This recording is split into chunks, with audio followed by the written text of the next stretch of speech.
षष्ठाध्यायी जगन्माता यस्य चित्तात् समुत्थिता वेदानामुपकाराय तस्मै पाणिनये नमः।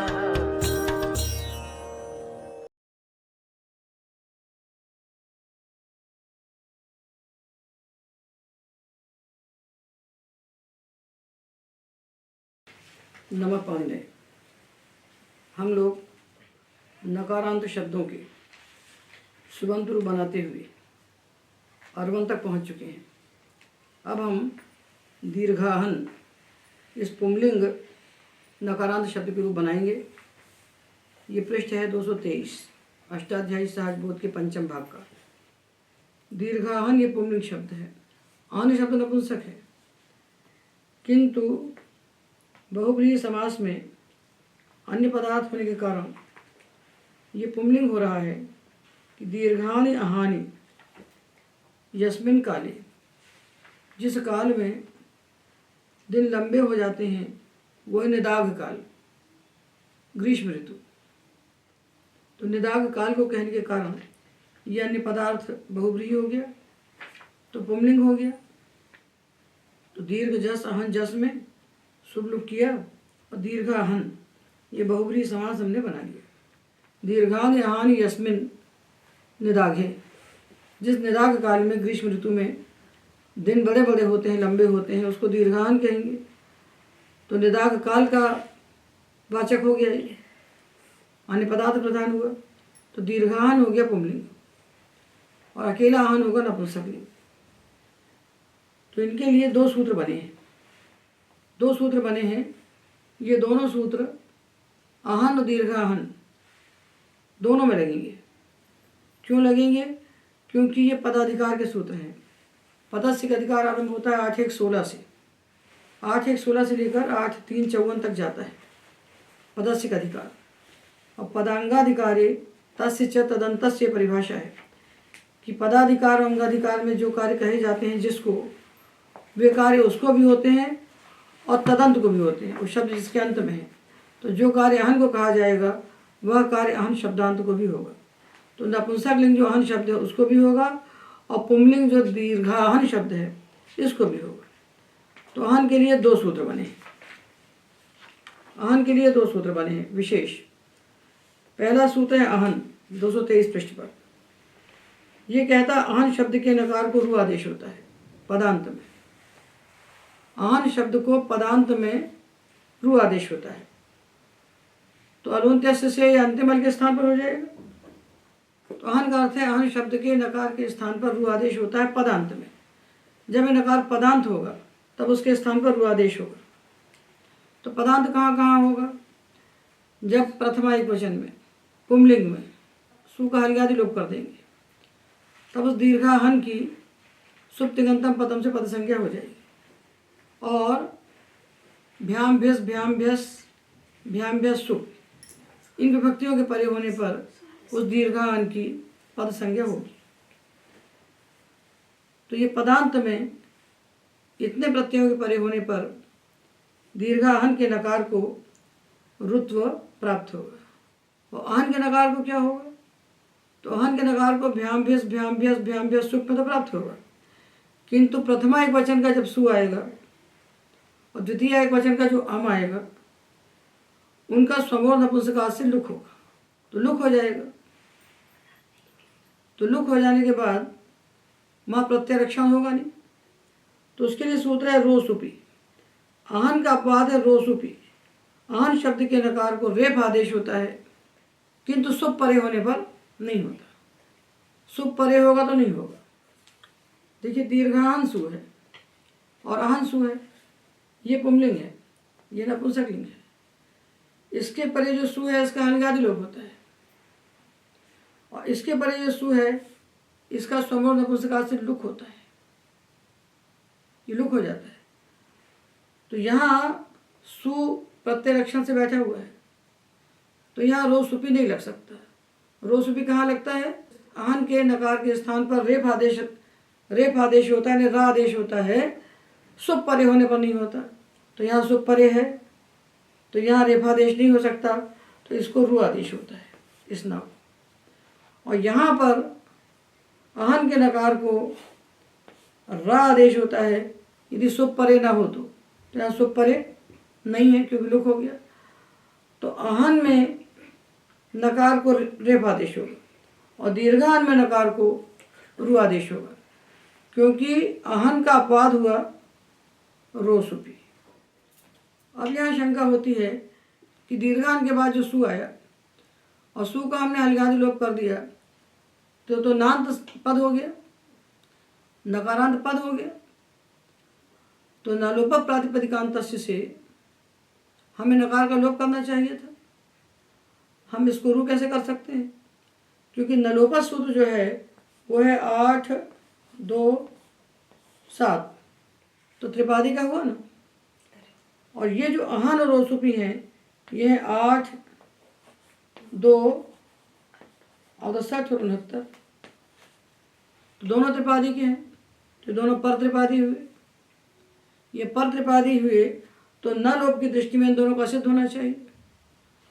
तो न लोप की दृष्टि में जब असिद्ध हो गए, पर त्रिपादी के असिद्ध होने से यहाँ न लोप ही होना चाहिए, रुत्व नहीं होना चाहिए। और यदि आप कहें कि ये दोनों सूत्र नलोपा प्रातिपदिकांत के अपवाद हैं, तो ऐसा नहीं है। अपवाद होता है निरवकाशो विधि अपवाद है, जिसको कहीं काम करने का अवकाश ना मिले। यदि इन दोनों को कहीं काम करने की जगह नहीं होती तो ये नालोप के अपवाद बन जाते हैं, किंतु इन्हें काम करने का स्थान है, रो सुपी को तो है। देखिए ये हमने लिया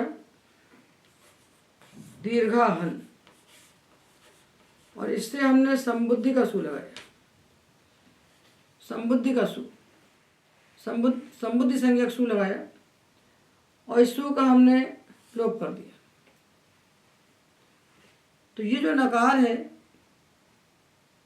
इस नकार को न लोप प्रातिपदिकांत से लोप प्राप्त होता है और न की संबुद्धियो निषेध कर देता है कि गी परे होने पर और संबुद्धि का सु परे होने पर पदांत नकार का लोप नहीं होता है। तो न लोप प्रातिपदिकांत से इसका लोप नहीं कर सकता। जब लोप नहीं करेगा तो अहन सूत्र इसको रू कर देगा, तो रू चरितार्थ हो गया ना, निरवकाश नहीं हुआ। जब निरवकाश नहीं हुआ तो ये न लोप प्रातिपदिकांत से का अपवाद नहीं बनेगा। अपवाद नहीं बनेगा तो पर त्रिपादी हो गया, पर त्रिपादी होने से न लोप की दृष्टि में असिद्ध हो गया। जब असिद्ध हो गया तब ये दीर्घाहन में जब प्रथमा एक वचन का सु लगाएंगे तो इस नकार को रू आदेश नहीं हो सकता, क्योंकि ये रुत्व है, ये नालोप की दृष्टि में असिद्ध है। ठीक है ना, असिद्ध है और हमें करना है ना को रू। तो इसके लिए क्या उपाय करें? इसके लिए उपाय बताते हैं। ये जो अहन सूत्र है, इसमें ऐसा मान लीजिए कि 2 अहन सूत्र हैं, एक में एक चिपके हुए, इसको तंत्र कहते हैं। अहन सूत्र की आवृत्ति मानते हैं, आवृत्ति, अहन सूत्र की आवृत्ति मानी, अहन सूत्र की आवृत्ति मानी। यहाँ सूत्र 2 बार कहा गया, दिखता एक ही है पर है 2। तो पहला अहन सूत्र क्या करेगा? पहला अहन सूत्र जो आएगा वो कहेगा कि अहन के स्थान पर अहन आदेश होता है। वो आएगा तो कहेगा अहन के स्थान पर अहन आदेश होता है। तो नांत आदेश कर दिया उसने। जब नांत आदेश कर दिया उसने, तो नांत आदेश कर दिया, तब फिर क्या हुआ? दूसरा अहन सूत्र आया, उसने कहा कि पदांत नकार को रू हो जाता है। तो इस आवृत्ति के बल से, आवृत्ति के सामर्थ्य से उस अहन के स्थान पर हम रू कर देंगे। तो ये दीर्घान के ना को हम रू करेंगे। पहले प्राप्त था नलोप प्रातिपदिकांत, उसको किसने रोका? अहन की हमने आवृत्ति कर दी कि अहन के स्थान पर अहन होगा, तो नालोप रुक गया। नालोप रुक गया तब अहन सूत्र आया, तभी दूसरा वाला अहन सूत्र आया जो लिखा है पुस्तक में। ये सूत्र आया इसने ना के स्थान पर रू कर दिया। तो सु परे होने पर सर्वनाम स्थाने चा संबुद्ध से नाम कृपदा को दीर्घ हुआ और ना को रू हो गया और रू को विसर्ग हो गया तो बन गया दीर्घा हा, दीर्घा हा निदाघा, दीर्घ दिनों वाला ग्रीष्मकाल। इसी प्रकार से पद संज्ञा जहाँ भी होगी दीर्घाहन और भ्याम, दीर्घाहन भ्याम या अहन भ्याम कुछ भी ले लीजिए, तो यहाँ भी पद संज्ञा है, यहाँ भी पद संज्ञा है और ना का लोप प्राप्त है, ना का लोप प्राप्त है। तो ना का लोप जहाँ प्राप्त होगा वहाँ अहन के स्थान पर अहन करेंगे। तो एक सूत्र से अहन के नालोप को रोक देंगे और अहन के स्थान पर अहन आदेश कर देंगे। ऐसा मान लेते हैं कि पाणिनि ने यह सूत्र तंत्र से पढ़ा है तो अहन सूत्र की आवृत्ति कर देते हैं और दो अहन सूत्र बना लिए। तो पहला जो अहन सूत्र है वो क्या करेगा कि अहन शब्द को पदांत में अहन ऐसा निपातन होता है, अहन शब्द को पदांत में अहन ऐसा नांत निपातन होता है, तो उसको नालोप नहीं हुआ। अब जब नालोप नहीं हुआ तो दूसरा अहन सूत्र आया और उसने उसको, दूसरा कौन, वही 8 2 68 ये आया और इसने इसके स्थान पर रू आदेश कर दिया। हर्षिचा सूत्र हुआ तो अहोभ्याम बन गया। अब आगे निधागा लगा करके आगे संधि बताने का कोई तात्पर्य नहीं है क्योंकि वो सुबंत का विषय नहीं है। दीर्घा हा और दीर्घा होभ्याम, दीर्घा हो भी, भ्याम भ्यस भ्याम भ्यस भ्याम भ्यस और सुप परे होने पर हमको इसको ऋतु करना है और ऋतु हो नहीं रहा था। क्यों नहीं हो रहा था? क्योंकि पर त्रिपादी, ऋतु करने वाला सूत्र पर त्रिपादी है तो नलोप की दृष्टि में असिद्ध है और नालोप कर देंगे तो ऋतु किसको करेंगे, ना खुद ऋतु करना है। तो ये अहन सूत्र में तंत्र मान लेते हैं, आवृत्ति मान लेते हैं। तो एकम सूत्रम द्विरावर्त्य, एक ही अहन सूत्र को 2 बार आवृत्ति करते हैं। एकेन न लोपा भावम निपात्यते, एक अहन सूत्र न लोप का अभाव कर देता है कि अहन के ना का लोप नहीं होगा, अहन को अहन ही होगा, उसने कह दिया। एक ने कह दिया कि अहन को न लोपा भाव होगा, अहन के ना का लोप नहीं होगा, अहन को अहन ही रहेगा। जब उसने अहन को अहन ही कर दिया तो दूसरा अहन सूत्र आया, उसने उस अहन के नकार को रू कर दिया। ठीक है, संबुद्धि का अहन जब आएगा, ये तो पुंलिंग का हो गया, और नपुंसक लिंग का अहन जब आएगा तो इसके बाद आने वाले सु का स्वमो नपुंसकात से लुक हो जाएगा। जब लुक हो जाएगा तो अहन नांत पद हो गया, अहन नांत पद हो गया। तो यहाँ भी तो नलोपा प्रातिपदिकांत से प्राप्त होगा। तो यहाँ अहन का फिर हमने आवृत्ति की, अहन को अहन ही आदेश होगा, अहन को नांत ऐसा अहन के स्थान पर अहन आदेश होता है, यानी अहन के नकार के स्थान पर नांत ही आदेश होता है। अब ये हो गया, तो अब यहाँ अहन नहीं लग सकता। अब यहाँ जब अहन आया ना गुरु करने के लिए तो रोसुपी ने बात दिया कि नकार के स्थान, अहन के नकार के स्थान पर रा होता है, सुप परे ना हो तो सुप परे नहीं है तो इसको तो रा हो जाएगा। नपुंसक जो अहन है, जहाँ समूह नपुंसकात से सु और अम का लुक होता है, वहाँ तो अहन प्राप्ति नहीं हो रहा है। वहाँ सु अम का लुक होने पर प्रथमा का सु हो, संबुद्धि का सु हो, वहाँ तो अहन प्राप्ति नहीं है। कहाँ प्राप्त होगा? भ्याम भ्यस में होगा जहाँ पद संज्ञा हो, तो यहाँ प्राप्त नहीं है। तो यहाँ तो रोसुपी लग गया, आहार भाति दिया है, आहार भाति दिन प्रकाशित हो रहा है तो वहाँ आह बन गया। तो वहाँ ऋतु नहीं हुआ, वहाँ रत्व हुआ। जहाँ पर सुप परे नहीं है वहाँ रत्व, और जहाँ सुप परे है वहाँ ऋतु करना है। तो वो ऋतु नलोपा के रहते हुए नहीं हो सकता था। नलोपा पूर्व त्रिपादी के रहते हुए नकार को ऋतु हम नहीं कर सकते थे। तो उसके लिए अहन सूत्र में तंत्र किया, अहन सूत्र में आवृत्ति की कि एक अहन नहीं है, 2 अहन है। एक अहन कहता है अहन तुम अहन ही बने रहना, नकारांत, अहन को अहन बना दिया उसने, आवृत्ति के सामर्थ्य से हो गया ना, अहन अहन ही रह गया। जब अहन को अहन बनने का आदेश मिल गया तो नालोप नहीं हुआ, ना लोप नहीं हुआ तो आहन ने आकर उसको ऋतु कर दिया। ठीक है ना। तो ये न लोप प्रातिपदिकांत से जो पदांत नकार का लोप प्राप्त है उसका वारण करने के लिए, उसको रोकने के लिए आहन सूत्र में आवृत्ति को स्वीकार किया है। उसमें आवृत्ति को स्वीकार किया। आहन इति आवर्त्य, आहन की आवृत्ति कर ली। एक आहन को दो आहन सूत्र बना लिए। एक आहन सूत्र ने ना के लोप को रोका और दूसरे आहन सूत्र ने उस ना को रू कर दिया। ठीक है ना। पर पुंलिंग नपुंसकलिंग में यही भेद होगा कि पुंलिंग में जो सु है इसका लोप हुआ है तो यहाँ रो सुपी नहीं लग सकता, और नपुंसकलिंग में जो सु है उसका लुक हुआ है तो यहाँ आहन नहीं लग सकता। तो सु का लोप होने के बाद आहन के नकार को रुत्व होता है और सु का लुक होने के बाद आहन के नकार को रत्व होता है। ठीक है ना। सु का लोप हुआ तो प्रत्यय लक्षण है तो पदांत नकार को ऋतु होगा आहन सूत्र से, और जब सु और अम का लुक हो गया सु अम का लुक हो गया तब पदांत नकार को आहन के पदांत नकार को रत्व होगा। ये जो संबुद्ध नपुंसका नाम नलोपवाच्य वार्तिक है ये आहन के लिए नहीं है। हे ब्रह्मन हे ब्रह्म, हे नामन हे नाम, हे सामन हे साम, यहाँ ये नकार का विकल्प से लोप करेगा संबुद्धि में, किंतु आहन से जब संबुद्धि संज्ञक सु आएगा तो इसका लुक हो गया स्वमन नपुंसकात से। तो यहाँ आहन में जब हमने आहन की आवृत्ति करके आहन के स्थान पर आहन आदेश कर दिया, आहन को आहन रहने दिया,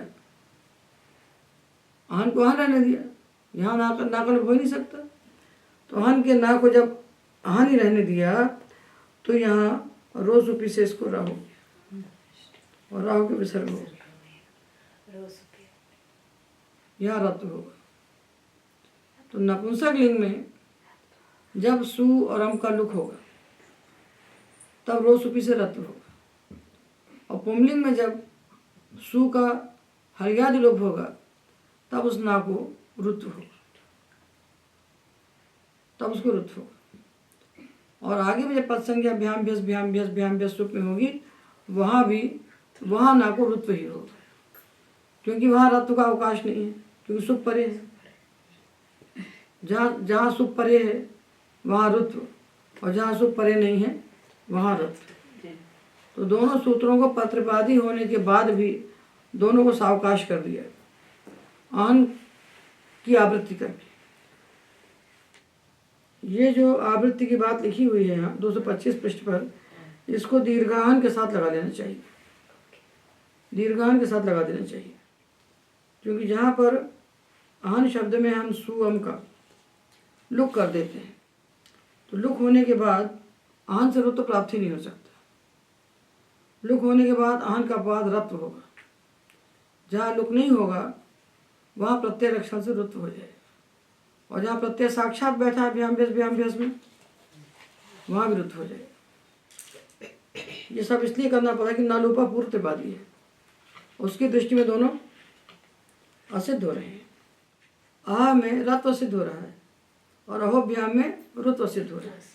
ये लिखा ना यहाँ आह और अहोभ्याम, तो आह में रत्व सिद्ध हो रहा है, आह में रत्व प्राप्त है वह सिद्ध हो रहा है, अहोभ्याम में ऋत्व प्राप्त है वह सिद्ध हो रहा है, और इनको सिद्ध करके नालोपा प्रातिपदिकांत से ना का लोप प्राप्त हो रहा है।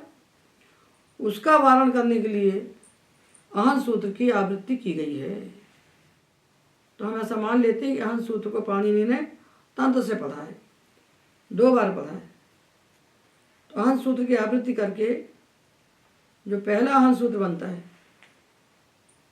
एक आहन सूत्र बना, उसने कहा आहन के स्थान पर आहन ही रहेगा, तो उसके नकारांतत्व को स्थिर कर दिया, नालोपा नहीं करने दिया। आहन को आहन ही रहेगा ये कह करके नालोप को रोक दिया, नालोप का वारण कर दिया। और जब नालोप का वारण हो गया तो दोनों सूत्रों का अवसर मिल गया। तो किसको कहाँ अवसर मिला? जब सु का लोप हुआ तो अहन सूत्र से रुत हो गया, और जब सु का लुक हुआ तब रोसुपी से रत हो। तो देखिए दीर्घाहन शब्द बना, दीर्घाहन शब्द बना, पुंलिंग बना, पुंलिंग बन गया ना। अब सु व्यक्ति आई, सु का हमने अलगादि लोप कर दिया, उपधा को सर्वनामस्थाने चा संबुद्ध उसे दीर्घ कर दिया, दीर्घाहन बन गया। अब पूर्व त्रिपादी होने के कारण नालोप प्रातिपदिकांता से प्राप्त हुआ। उसके नालोप के वारण के लिए अहन सूत्र की आवृत्ति कर दी, आवृत्ति कर दी तो दीर्घाहन दीर्घाहन ही रह गया, अहन के स्थान पर अहन रह गया। जब अहन के स्थान पर अहन रह गया तो हमारे पास दो सूत्र हैं, अहन को रू होता है और अहन को रा होता है। तो रा कब होता है? जब आगे सुप न हो। तो यहाँ तो प्रत्यय लक्षण से सु बैठा हुआ है, इसलिए यहाँ पर अहन सूत्र से रुत्व हो जाएगा, और रुत्व के रू के स्थान पर खरवसान में विसर्जन यहाँ से विसर्ग हो जाएगा। तो दीर्घा हा बन गया।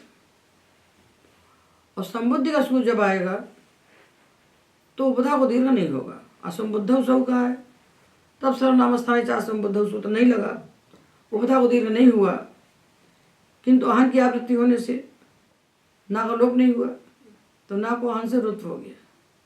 तो हे दीर्घा, प्रथमा एक वचन में दीर्घा और संबुद्धि के एक वचन में दीर्घा, इन दोनों में हमने अहन सूत्र से रुत्व किया। तो दीर्घा दीर्घाहानौ दीर्घाहाना दीर्घाहानम दीर्घाहानौ, ये राजन के समान बन गए उपधा को दीर्घ करके। और जब भा संज्ञा हुई, शस टा गे गसी गस हो साम गी ओस, इनमें दीर्घाहन की भा संज्ञा होने के कारण अनंत भा संज्ञा का अंग के आकार का लोप हो गया, लोपोन से।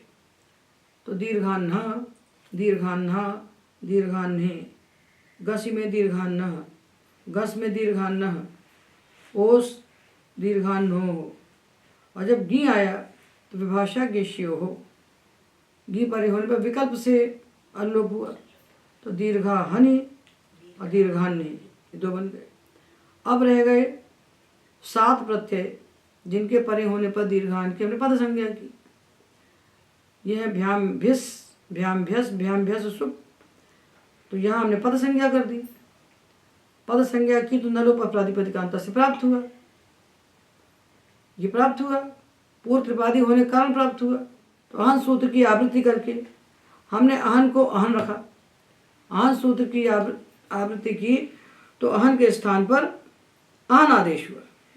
तो अहन सूत्र की आवृत्ति करके हमने अहन के स्थान पर अहन ऐसा नांत निपातन किया, अहन के स्थान पर अहन ऐसा नांत निपातन कर दिया। अब जब नांत निपातन हो गया तब अहन सूत्र से यहाँ पर रुत्व होगा, क्योंकि इसके बाद भ्याम वेश इत्यादि सुप परे हैं, दीर्घाहन भ्याम। तो अहन के स्थान पर नांत निपातन किया अहन सूत्र की आवृत्ति से।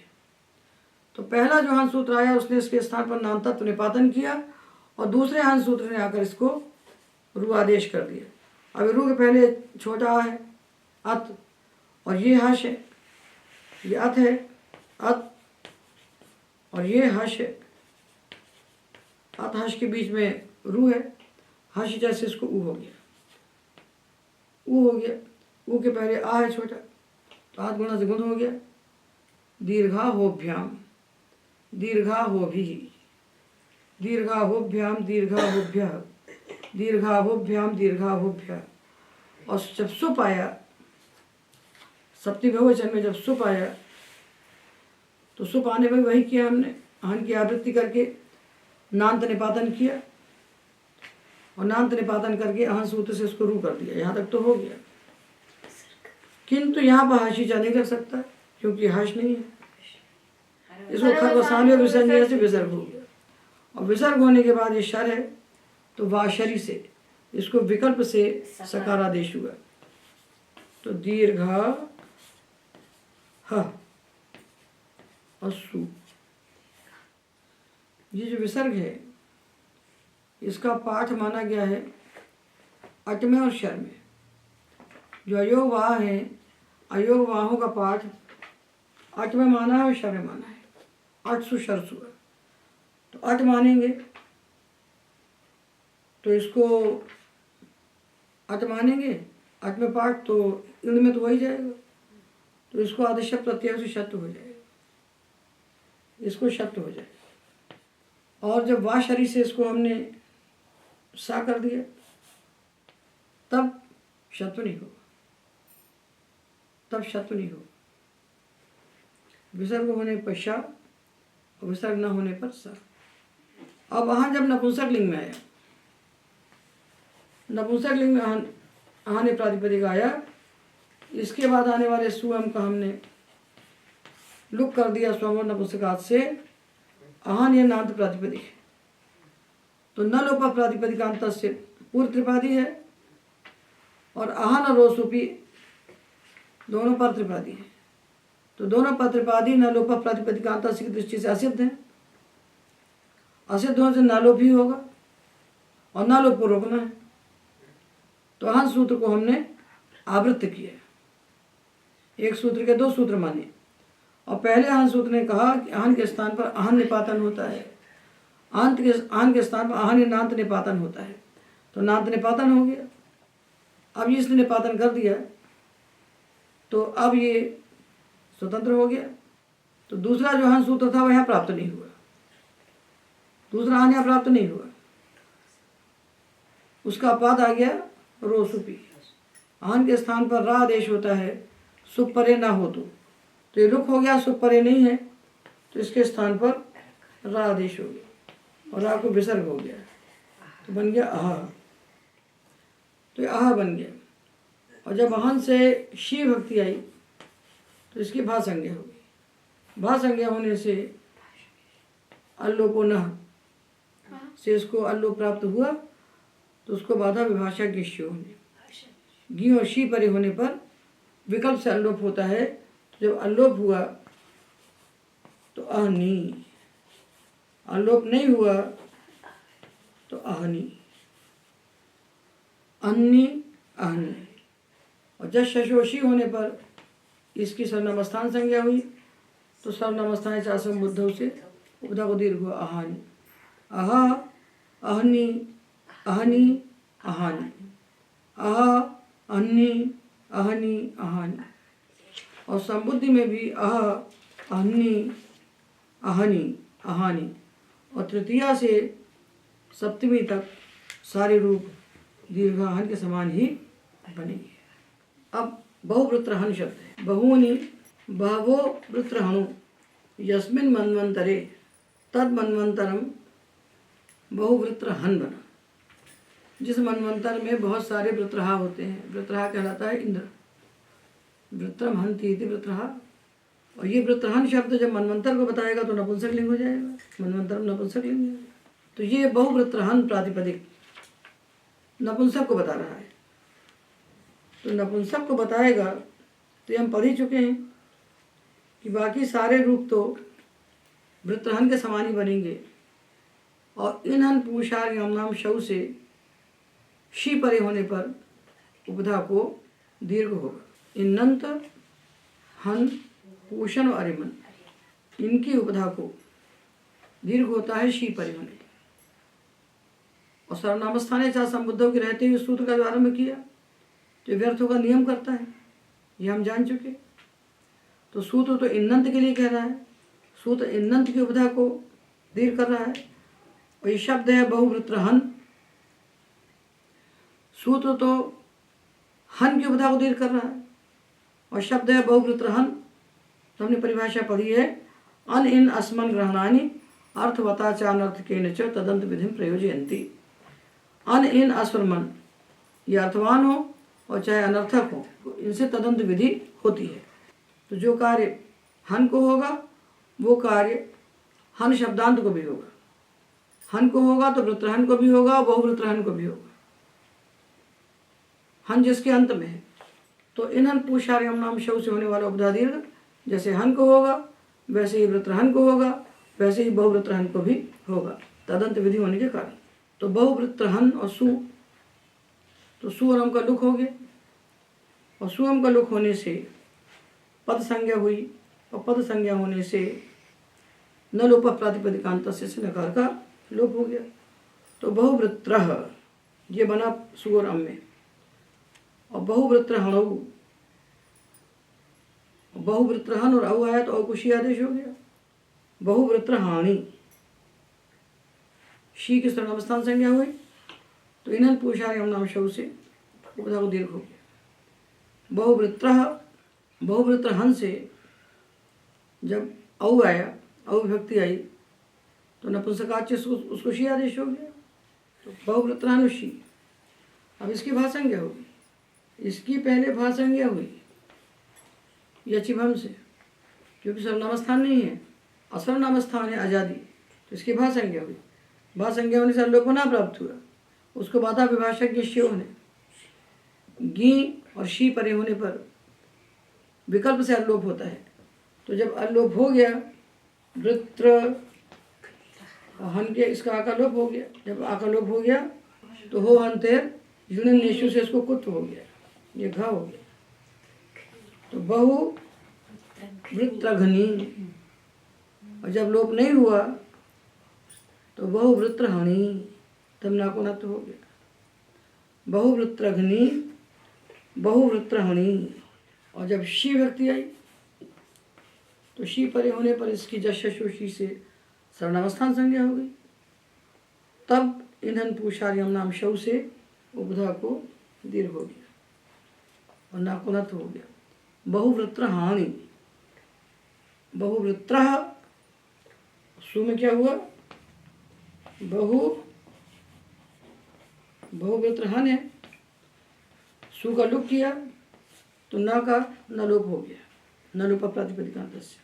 बहुवृत्र, बहुवृत्रहणी, बहुवृत्रघनी, बहुवृत्रहानि, यही प्रथमा, यही द्वितीय, यही संबोधन है। और तृतीया से वृत्रहन के समान। बहुवृत्रघ्ना, बहुवृत्रहभ्याम, बहुवृत्रहभि, पद संज्ञा होने पर न रूप प्रातिपदिकांत से। भा संज्ञा होने पर अल्लोपोना, तो अल्लोपोना का विकल्प कहाँ होगा, शी में और गी में। प्रथमा द्वितीया के द्विवचन में और सप्तमी एक वचन में गी में, ये दो बनेंगे। सप्तमी में बहुवृत्रहणि, बहुवृत्रघ्नि, दो बनेंगे बस, बाकी सब उसी के समान बना लेना। इसी प्रकार आर्यमन, आर्यमन बनाया, आर्यमा, आर्यमाणौ, आर्यमाण, आर्यमाणम, आर्यमाणौ, आर्यमणः। किंतु जब बहु आर्यमन होगा, बहुत से आर्यमा हैं जिसमें आर्यमा सूर्य हैं, तो बहुत सारे सूर्य कब होते हैं, प्रलय काल में 12 सूर्य उदित होते हैं, तो बहु आर्यमन हुआ नपुंसक लिंग। तो बहु आर्यमन जब नपुंसक हुआ तो यही होगा, शी में विभाषक ये शो लगेगा और गी में विभाषक ये शो लगेगा, तो अल्लोप का विकल्प होगा। और जश शो शी जब आएगा तो सर्वनाम स्थानीय शासनबद्ध से उपधा को दीर्घ। तो तृतीया से सारे रूप वृत्रहन के समान बना लीजिए, आर्यमन के समान बना लीजिए, पुरुषन के समान बना लीजिए, सब वैसे ही बन जाएंगे। अब हम शब्द लेते हैं ब्रह्मन। ब्रह्मन ये नपुंसक है, बहुवृत्रहन, बहुवृत्रहन नपुंसक है और ब्रह्मन नपुंसक है। ब्रह्म का वाचक जो ब्रह्मन नपुंसक है, तो इसमें जो अन है उसके पहले संयोग नहीं है, और ये आ गया न संयोगात वमंतात। वकारांत और मकारांत संयोग के बाद आने वाला जो अन, उसका लोप नहीं होता, उसका लोप नहीं होता। तो यहाँ पर अल्लोपोना नहीं लगेगा, इसमें अल्लोपोना लगेगा। यहाँ बनेगा बहुवृत्रघ्ना, बहुवृत्रघ्ना, बहुवृत्रघ्ने, बहुवृत्रघ्नः, बहुवृत्रघ्नोः। भा संज्ञा होने पर इसको अल्लोपोना होगा, और शी और गी परे होने पर विकल्प से होगा, इसको लोप होगा ही नहीं।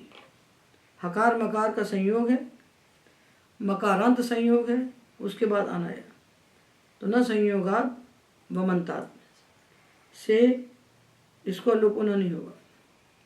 तो ब्रह्म ब्रह्मणि ब्रह्माणि, प्रथमा द्वितीया में स्वमोर नपुंसकात से लुक हुआ तो नलोपा प्रातिपदिकांत से आ गया। तो ब्रह्म, ब्रह्मणी, ब्रह्मणी में अलोपना नहीं हुआ। ब्रह्माणी में सर्वनामस्थाने चा संबद्ध से दीर्घ हो गया। ब्रह्म, ब्रह्मणी, ब्रह्माणी।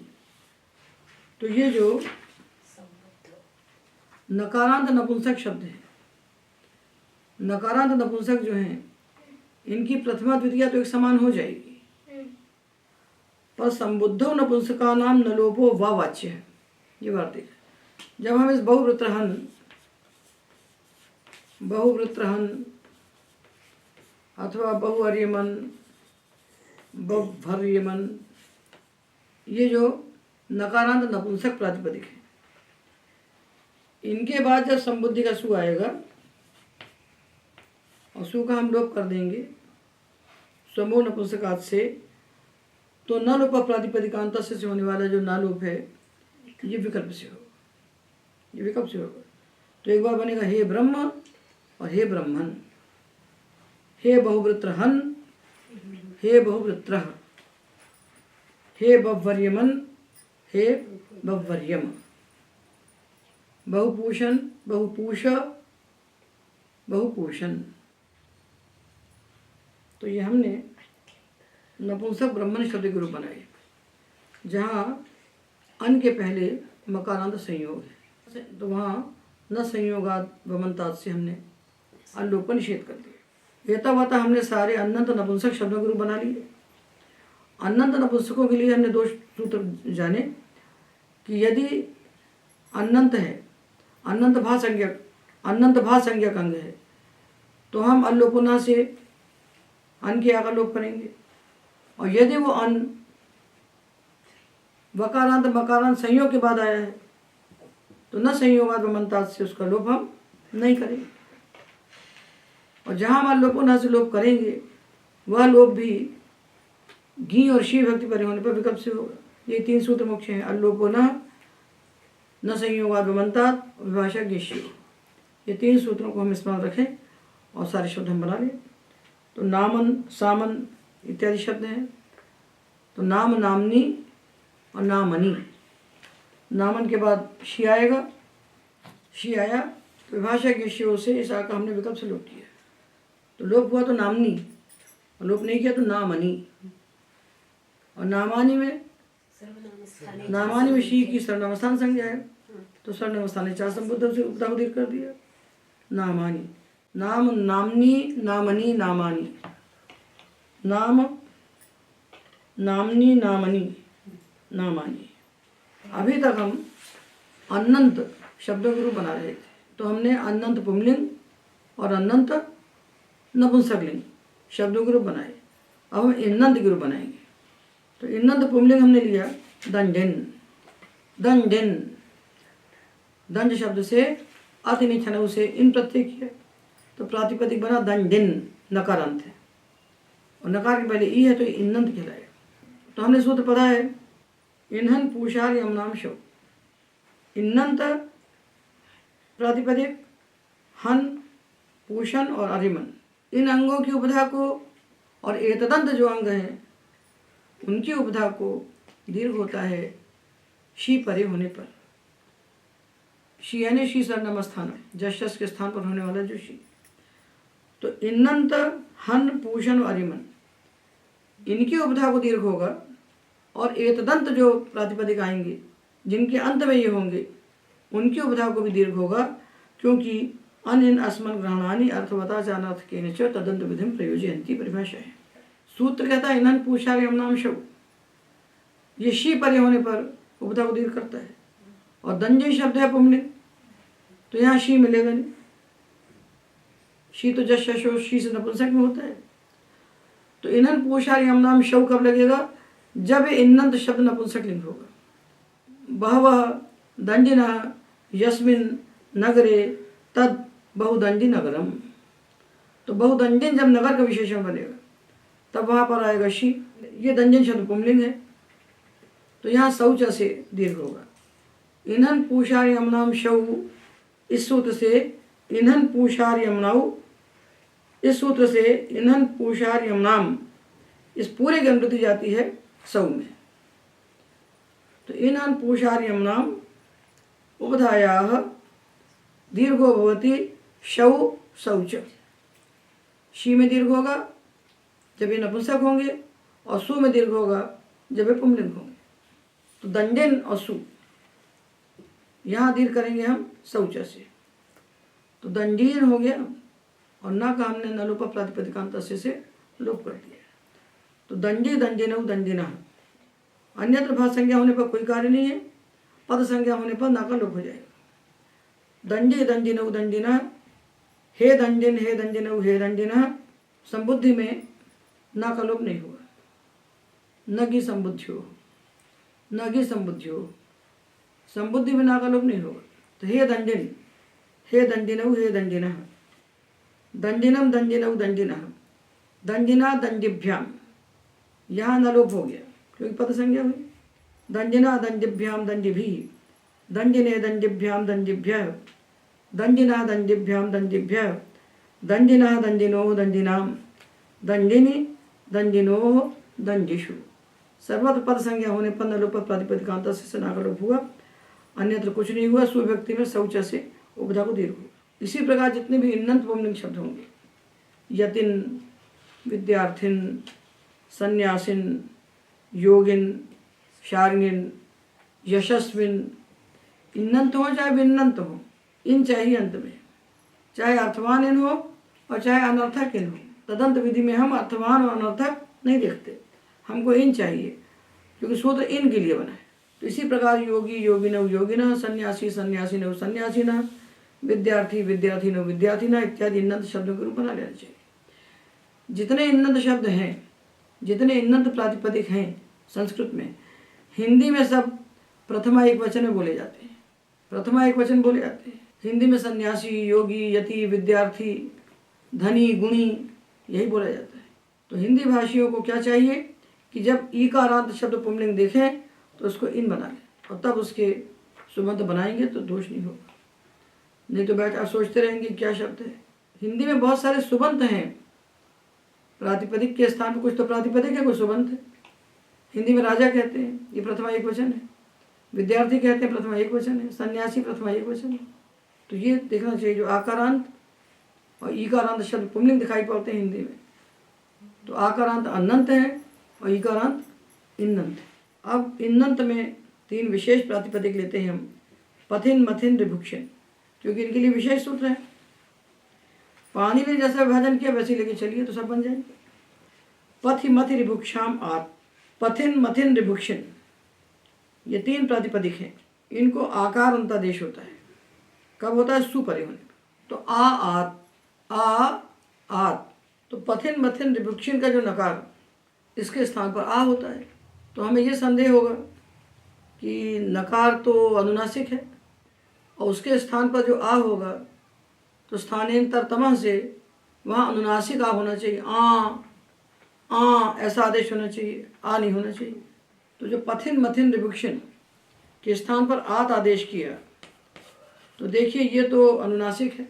जब इसको हटा करके इसके स्थान पर आ बैठेगा तो अनुनासिक आ बैठना चाहिए, स्थानीय ततमा परिभाषा है। आ बनना चाहिए, आ न बने इसका क्या उपाय है? तो कहते हैं हम आत में आ का प्रश्लेष मान लेंगे। हम ऐसा मानेंगे आ आत, आ का सामने दीर्घ हो गया तो निकाल लिया, तो आ ऐसा आदेश होगा, अननुनासिक आ आदेश होगा। तो प्रश्लेष से इन्होंने आकार का प्रश्लेष मान लिया तो शुद्ध आकार आदेश हुआ। तो ना को हो गया आ, पथिन आ और सा। इसी प्रकार मथिन मथि आ और सा, और रिभुक्षण, रिभुक्षण के ना को भी हमने आ कर दिया, ये बन गया। पथिन मथिन रिभुक्षण के ना के स्थान पर आ आदेश कर दिया। अगला सूत्र आया इतो अत, सर्वनाम स्थानीय। पथिन मथिन रिभुक्षण का जो ई उसको आ आदेश हो जाता है सर्वनाम स्थान पर ही होने। तो इस ई को आ हो गया, तो पथ आ, मथ आ और रिभुक्ष आ। तो अब देखिए यहाँ हमें लगता है ऊपर के सूत्र से आत ले सकते थे, बनेगा तो पंथा, पंथा मंथा रिभुक्षा ही बनाना है ना, तो आत की अनुवृत्ति ले लेते, अलग से अत क्यों कहा? तो अलग से इसलिए कहा अत कि वेद में दो प्रकार के रूप बनते हैं, वहाँ रिभुक्षणम और रिभुक्षाणम, ऐसे दो रूप बनते हैं। भाषा पूर्व से निगमे सूत्र से दीर्घ का जब विकल्प होता है तो ह्रस्व आ भी सुनाई पड़ सके, तो वेद में दो सुनाई पड़ेंगे, रिभुक्षाणम रिभुक्षणम। इसलिए यहाँ पर अत का ऊपर के सूत्र में आर रहते हुए भी यहाँ अलग से अत कहा है। अब ये जो था है, इस दो में था, इसमें था है नहीं, तो थोंधा सूत्र कहता है कि पथि मथि का जो था उसका अंथा आदेश हो जाता है, तो बन गया प, और था को हो गया अंथा, इसको आ हो गया था, और ये आ और सा। इस सा का हल्का लोप होगा? नहीं होगा। क्यों नहीं होगा? तो ये ज्ञंत आपंत नहीं है, हलंत नहीं है, तो इसके बाद आने वाले सु का लोप नहीं होगा, तो इसको रुत विसर्ग होकर पंथाः पंथाः मंथाः रिभुक्षाः, पंथाः मंथाः रिभुक्षाः, ये रूप बन गए सु में। ये जो आकार आदेश हुआ है केवल सु परे होने पर हुआ है, तो पंथा मंथा रिभुक्षा सु परे होने पर हुए। तो यहाँ ध्यान से समझिए कि जो पथिमति रिभुक्षा आत से आत हो रहा है ये केवल सु परे होने पर हो रहा है, और जो थोंता हो रहा है वो सर्वनामस्थान परे होने पर हो रहा है, और इतो अत जो हो रहा है ये भी सर्वनामस्थान परे होने पर हो रहा है। तो आत केवल सु में और अत अंथा आदेश ये दोनों सर्वनामस्थान में, तो सु परे होने पर बना पंथा।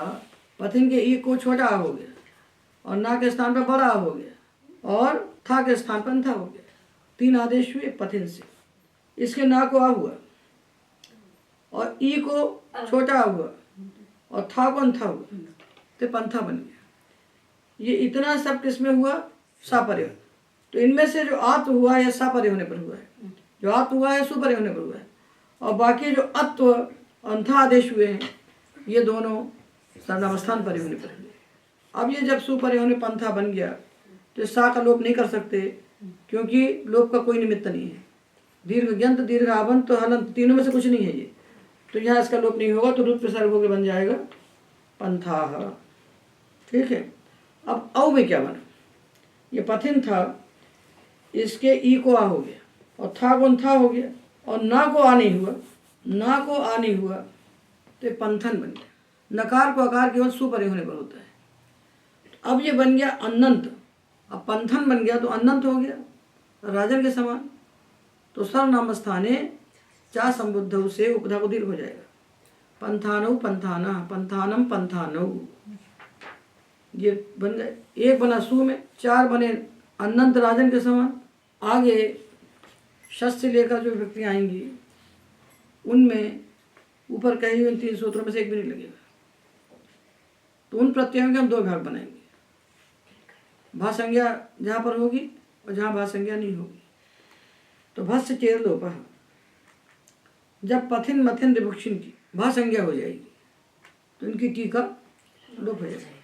ठीक है। तो पथिन में लगाया शस, शस परे होने पर इसकी भा संज्ञा हो गई, तो इसकी टी है इन, इसका लोप हो गया। तो पथ और शस का अस, पंथाः पंथानौ पंथानः, पंथानम पंथानौ पथ। ठीक है। तो भा संज्ञा हुई, शस्टा गे घसी घस ओस आम घी ओस, ये 9 व्यक्तियों में टी का लोप हो गया। तो पथा पथा पथे पथा पथा पथो पथाम पथि पथो हो, ये 9 व्यक्तियों में भा से चेर लोप है।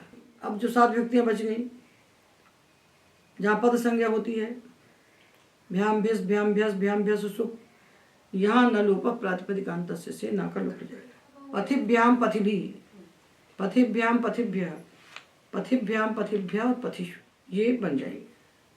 तो पूरे रूप बन गए पंथाः पंथानौ पंथानः। और संबुद्धि के सु में भी ये पंथाः बनेगा, क्योंकि असंबुद्धौ नहीं कहा है।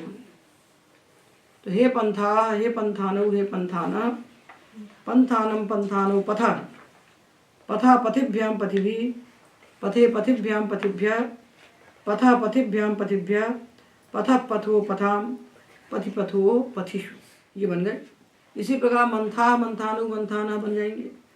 ऋभुक्षा ऋभुक्षाणु ऋभुक्षाण, औजस में ये अनंत हो जाएंगे। ऋभुक्षा ऋभुक्षाणु ऋभुक्षाण, हे ऋभुक्षा हे ऋभुक्षाणु हे ऋभुक्षाण, ऋभुक्षाणम ऋभुक्षाणु ऋभुक्षा, ऋभुक्षण प्रातिपदिक है, टीका लोप हो गया तो ऋभुक्षा ऋभुक्षा, ऋभुक्षिभ्याम ऋभुक्षिभि, ऋभुक्षे ऋभुक्षिभ्याम ऋभुक्षिभ्यः, ऋभुक्षा ऋभुक्षिभ्याम ऋभुक्षिभ्यः, ऋभुक्षा ऋभुक्षोः ऋभुक्षाम, ऋभुक्षि ऋभुक्षोः ऋभुक्षिषु। देखिए पुस्तक में 228 पृष्ठ पर हम चल रहे हैं। पथिन के रूप हमने बनाए, पथिन मथिन ऋभुक्षिन के रूप बनाए। तो इनके बाद हमें नपुंसक पथिन मथिन ऋभुक्षिन के रूप बनाना चाहिए तो सरलता होगी। तो बीच में इन्नंत नपुंसक प्रातिपदिक जो आ गया बहुदंजन, इसको रोक करके हम सुपथिन के रूप बोल देते हैं। तो सुपथिन यानी शोभना पंथानो यस्य वनस्य तत्सुपथि वनम, ऐसा वन जिसके अंदर जाने के रास्ते सुंदर है। तो वनम नपुंसक लिंग है, समास बहुब्रीहि है, तो अन्य पदार्थ वनम नपुंसक है, तो समास का लिंग नपुंसक हो गया। शोभना पंथानो यस्य वनस्य तत् सुपथि वनम, तो प्रातिपदिक क्या बना? सुपथिन। अब ये सुपथिन प्रातिपदिक है, ये बता रहा है वनम को, इसलिए नपुंसक लिंग है। इससे सुअम आया तो समोर नपुंसकात से सुअम का लुक हो गया, और न लोप प्रातिपदिक अंतस्य से पदार्थ नकार का रूप हो गया, तो बन गया सुपथि वनम। अब सुपथिन बन गया ना। अब सुपथिन में हमने लगाया शी, तो इसकी भा संज्ञा होगी, तो भा से टेर लोपा, भा संज्ञक पथिन मथिन ऋभुक्षिन की टी का लोप होता है, तो इनका लोप हो गया, तो बना सुपथि। अब आया सुपथिन और शी, इसकी सर्वनामस्थान संज्ञा होगी, तो इतो अत सर्वनामस्थान, सर्वनामस्थान पर होने पर इत को अत हो गया, ई को आ हो गया, तो सुपथन बन गया। तो सुपथन बना। फिर आया थोंथा, ये भी सर्वनामस्थान में लगता है, तो सुपंथन बन गया। इतो अत और थोंथा ये दोनों सर्वनामस्थान में लगते हैं, तो सुपंथन बन गया। अब शी है सर्वनामस्थान संज्ञा, तो सर्वनामस्थाने चार शुभ उदय किया, तो सुपंथानी सुपंथानी बन गया। सुपथि सुपथि सुपंथानी। और नपुंसक में जो नांत हैं उनके नकार का विकल्प से लोप होता है संबुद्धि में। तो संबुद्धि में सुपथि और सुपथ, तो संबुद्धि में सुपथि और सुपंथिन दो बने। हे सुपथि हे सुपंथिन, हे सुपथि हे सुपंथानी। पथि मथि ऋभुक्षाम आद से कहा जाने वाला आत नपुंसक लिंग में नहीं होगा, क्योंकि सु परे होने पर होता है, और यहाँ सु का लुक हो गया है, तो प्रत्यय लक्षण हो नहीं सकता। और तृतीया से इस सुपथिन शब्द के रूप पुंलिंग पथिन के समान बनेंगे। सुपथा सुपथिभ्याम सुपथिभिः, सुपथे सुपथिभ्याम सुपथिभ्यः, सुपथा सुपथिभ्याम सुपथिभ्यः, सुपथा सुपथो सुपथाम, सुपथि सुपथोः सुपथिषु। पथिन का पुंलिंग बताया और सुपथिन को बताया नपुंसक में। नपुंसक कैसे होगा? पुंलिंग शब्द नपुंसक कैसे हो सकता है? समास में जाके हो सकता है, बहुब्रीहि में जाके बन सकता है, ये तो नहीं बन सकता। और स्त्रीलिंग जब करेंगे इसको सुपथिन को, सुपथिन को यदि आप स्त्रीलिंग बनाते हैं तो ये नंद नहीं रह जाएगा। इससे ऋण्यभ्यो गीप लगाया, नकारांत प्रातिपदिकों से गीप लगता है, गीप लगाया तो इसकी भा संज्ञा हुई, और भा संज्ञा हुई तो भस से टेर लोप है, तो क्या ठीक है लोप हो गया इनका। तो सुपथी नगरी, अच्छे पथ वाली, अच्छे रास्ते वाली नगरी। सुमथी नगरी। अनृभुक्षी सेना, अनृभुक्षी सेना। पथिन मथिन ऋभुक्षी की जब भा संज्ञा होगी तो भस से चेदोपा में पहुंच जाएगा, तो गीप लगने में भा संज्ञा होगी तो वहीं पहुंच जाएगा। तो अब ये सुपथि बन गया तो ईकारांत स्त्रीलिंग हो गया, तो गौरी के समान चलेगा। गौरी गौरियो गौरिया, सुपथि सुपथ्यो सुपथ्य। अब हम इन्नंत नपुंसक लिंग लेते हैं। बहुदंजन, दंजी शब्द सन्यासी का वाचक है। दंजा हस्य स्थिति दंडी, ये तो पुंलिंग है। अब दंडी को नपुंसक कैसे बनाएंगे भैया? तो बहवः दंजिनः सन्ति अस्मिन् तन नगरम बहुदंजी। नगरम नपुंसक लिंग है। ग्रामा कहोगे तो पुंलिंग बन जाएगा, नगरम कहोगे तो नपुंसक, अन्य पदार्थ का लिंग रहेगा। तो बहुदंजिन, बहुदंजिन प्रातिपदिक बन गया। बहुदंजिन ये बन गया प्रातिपदिक। और अनिनस्मन ग्रहणानि अर्थवताचानार्थ केन च तदंत विधिम प्रयोजयन्ति से जो इन्नंत को कार्य कहे जाएंगे वो बहुदंजिन को भी हो जाएंगे। जो कार्य इनको कहे जाएंगे वो इन्नंत को भी होंगे। जिसके अंत में इन है तो बहुदंजिन को भी होंगे। इनको कहे जाने वाले कार्य दंजन को भी होंगे, बहुदंजन को भी होंगे। तो बहुदंजन में हमने लगाया सु, तो सबो नपुंसकात से इनका लुक हो गया। और ना का न लुपा प्रातिपदिकांत से लुप हो गया। सुअम का लुक और ना का लुक।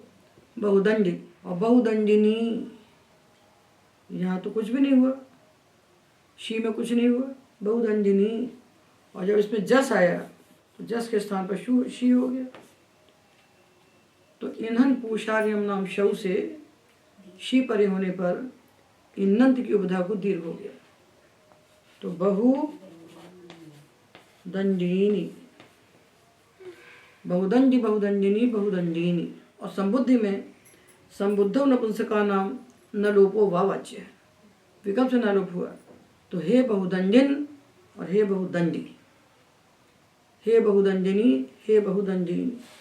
द्वितीया में बहुदंजी बहुदंजिनी बहुदंजिनी और तृतीया से दंजना दंजिभ्याम दंजिभी के समान बहुदंजिना बहुदंजिभ्याम बहुदंजिभी बहुदंजिने बहुदंजिभ्याम बहुदंजिभ्यः बहुदंजिना बहुदंजिभ्याम बहुदंजिभ्यः बहुदंजिना बहुदंजिनो बहुदंजिनाम बहुदंजिनी बहुदंजिनो बहुदंजिषु।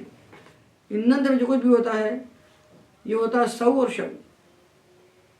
इन्नंत में केवल सौ शव दो जगह उपधा को दीर्घ होता है। तो शी मिलता है नपुंसक में और सु मिलता है पुंलिंग में, और बाकी में कुछ होता ही नहीं है। न लोपा प्रातिपदिकांत से संधि का सूत्र है। पद संज्ञा होने पर ना का लोप होगा, अन्यथा कुछ भी नहीं होगा। ये तब हमने नकारांत शब्दों का विभाजन करके उनके अलग अलग वर्ग बना करके अनंत इन्नंत को अलग रखा। आहन विशेष कार्य है तो आहन को अलग रखा। पथिन मथिन रिभुक्षिन को अलग रखा। इस प्रकार वर्गीकरण करके हमने सारे नकारांत प्रातिपदिकों के सुबंत रूप निष्पन्न कर दिए। ये था।